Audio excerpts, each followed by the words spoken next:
The Ahrens method. Inspired by Luhmann and his principles, Ahrens published the book How to Take Smart Notes to help people create notes that they could use to write articles or books. For our purposes, we can use Ahrens' method to create study notes and materials that consolidate and encourage our learning. Step 1. Pause frequently as you read to ask questions and make notes in your own words, either in a notebook, on index cards, or using the method of your choice. You may even like to use a note-taking app like Zotero to keep it neat and quick. These are called fleeting notes and don't need to be complex or organized. They're primarily to jog your memory and help you catch the gist of certain fleeting ideas. Step 2. Create permanent literature notes. These should be atomic on just one topic, permanent, you'll never change them, self-contained, understandable even out of context, weeks from now when read again, and concise. Keep it simple. Literature notes are essentially conceptual breadcrumbs. Remember to include some bibliographic details and be selective about what you keep as a note. Step 3. Link literature notes together. Here's where the magic happens.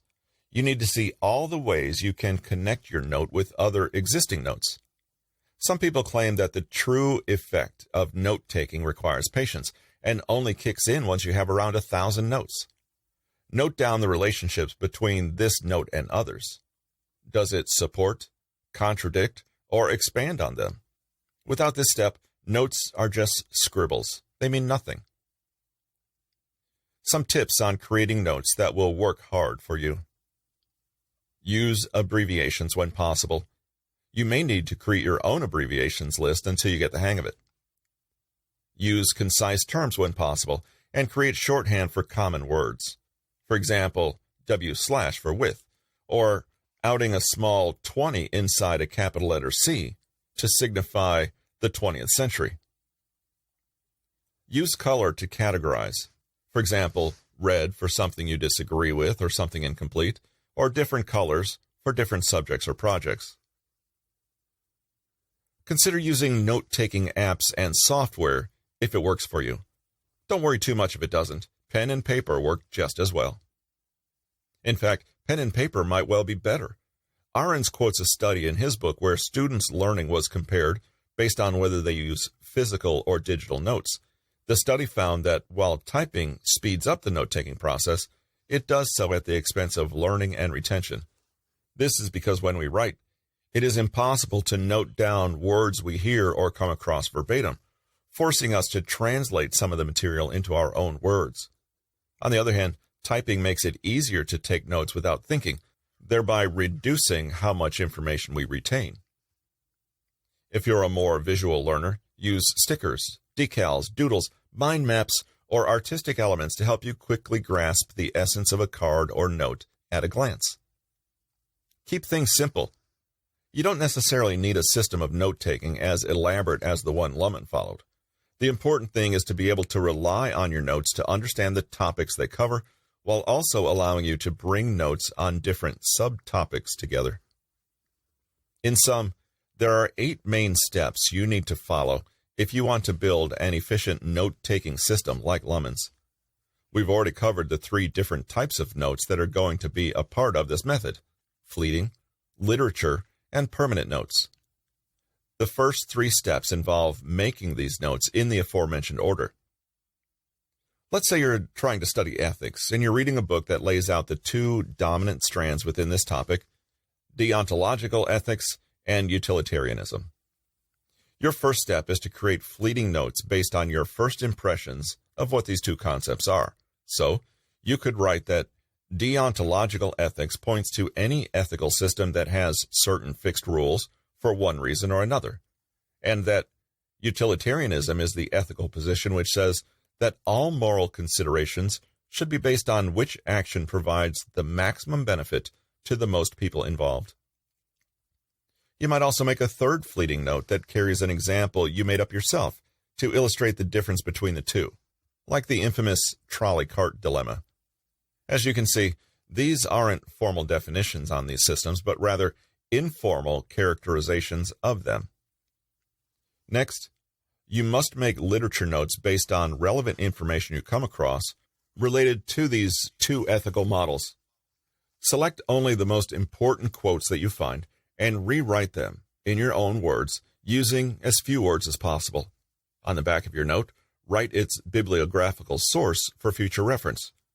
To use our example, this might be information related to the most important thinkers on both sides of the aisle and why they have chosen what side they did. For your third step, you'll be combining the information in your fleeting and literature notes to make permanent notes. Of the three, these are the ones that'll actually make their way to your slip box or note chest.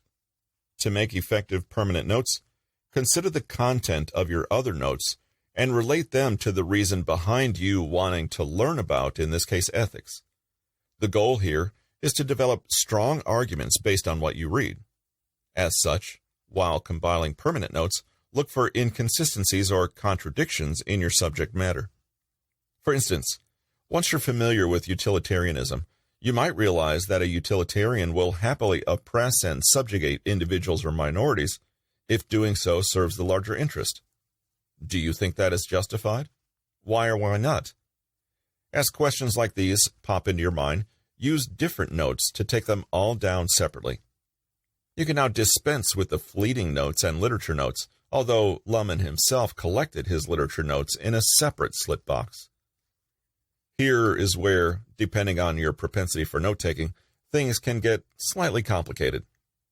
Once you've arranged your permanent notes in the slip box, you'll want to create an index note. This fourth step is optional, but will help you connect different notes in a way that makes studying complex topics easier.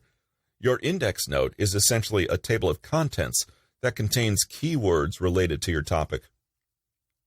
To take our example, you could have an index note with just two keywords, utilitarianism and deontology.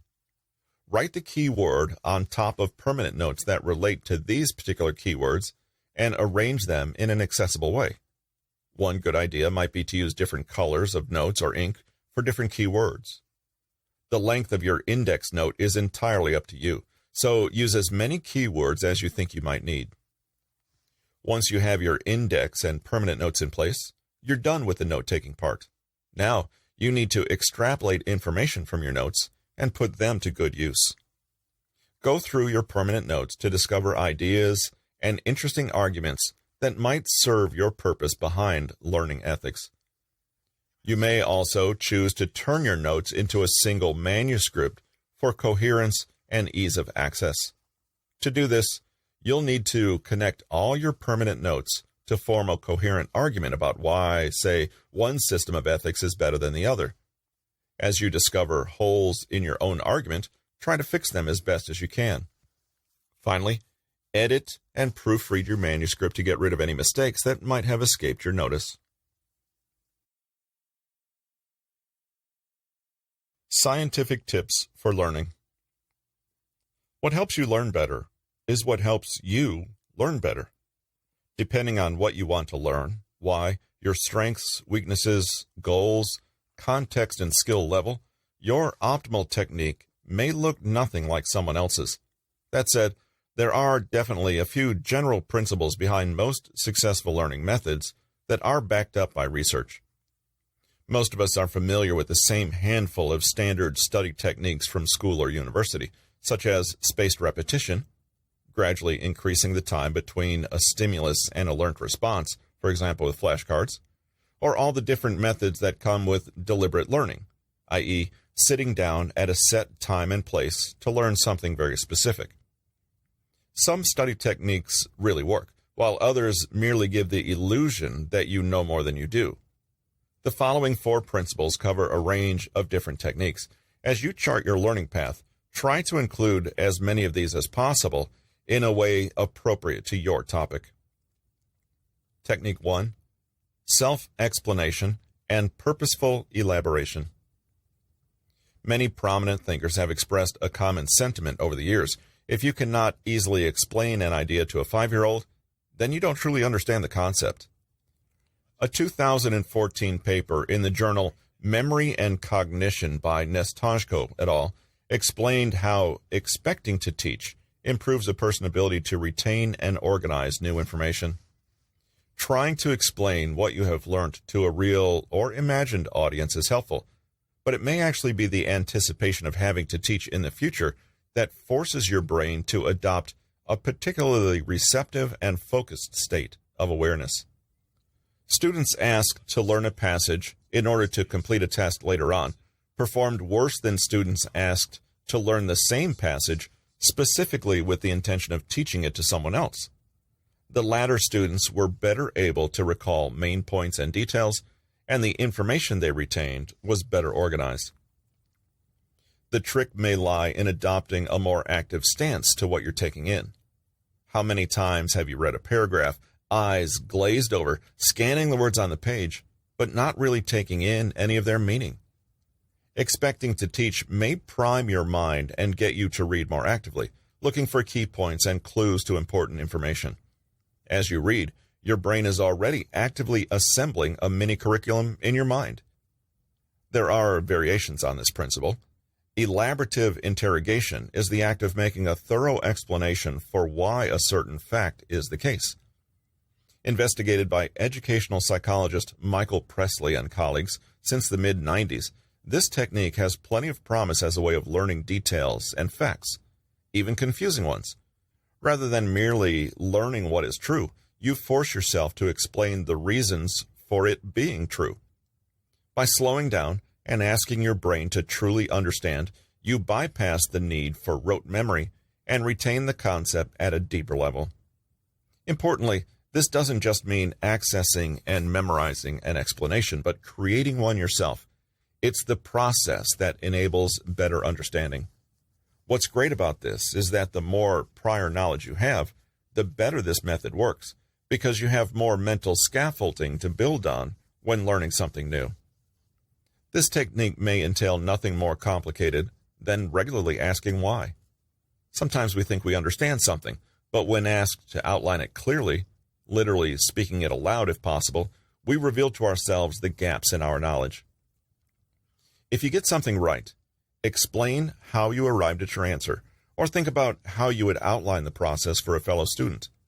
By understanding the steps and method, you give yourself a better chance of repeating them in the future when you solve a similar problem. Self-explanation is a related technique and also depends on the most available resource you have, the things you already know. Self-explanation uses prior knowledge to explain and understand new knowledge. Rather than approaching any new data from scratch, you try to anchor it and contextualize it to what you already understand. Many of us practice the technique without even knowing it, but it's something that we can certainly take better advantage of. The effectiveness of this method depends heavily on the content and the degree of your prior knowledge. It's best combined with other techniques and approaches. A simple way to bootstrap new knowledge using old knowledge is to make analogies. If you're an expert cook trying to learn a complicated laboratory technique, you might draw parallels between the two, imagining the lab process as a recipe.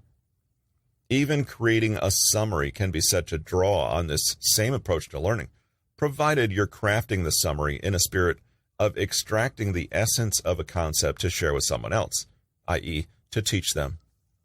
Some people find it enormously helpful to imagine they're teaching themselves as they learn. This can be combined with questioning or creative note-taking. A person learning a new musical piece on an instrument might notice themselves struggling on a particular section. They slow it down, take it apart, and look at it more closely. They imagine themselves explaining to others why this piece is so difficult.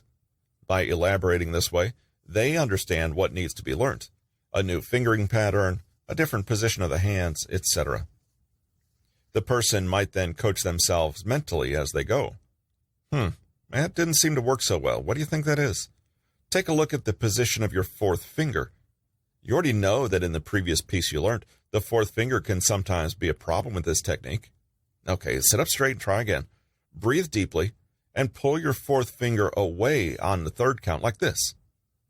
They trial and error a new approach, engaging and responding dynamically to their own learning, rather than mindlessly repeating the same pattern over and over without getting anywhere. Another way to improve your self-explanations is to use concrete examples while trying to learn.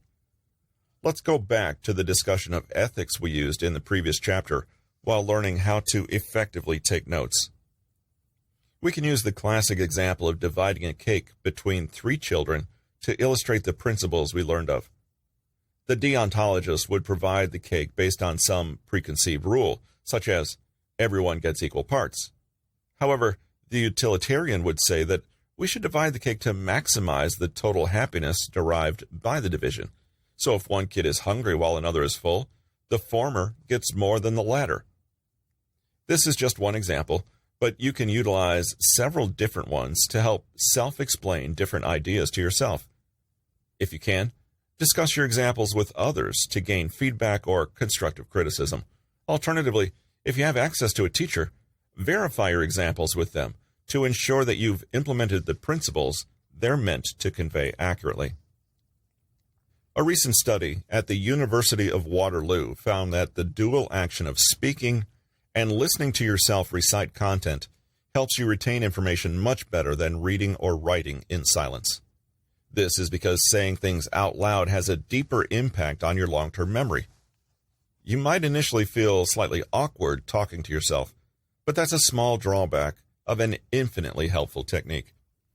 The following method of reading out loud will doubtless prove beneficial in your learning endeavors. 1. While reading your notes or subject matter, underline any key concepts that you deem to be important. 2. Once you've finished doing so for all your notes, go back to everything you underlined and read each concept out loud, slowly, and as many times as you feel is necessary. 3.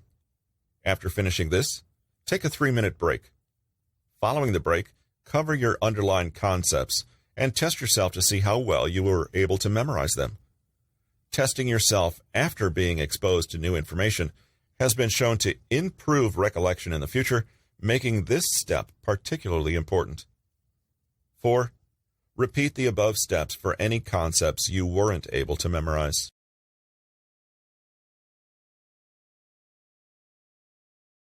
This has been Rapid Knowledge Acquisition and Synthesis: How to Quickly Learn, Comprehend, and Apply, and Master New Information and Skills.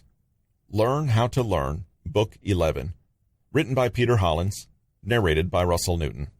Copyright 2020 by Peter Hollins. Production copyright by Peter Hollins.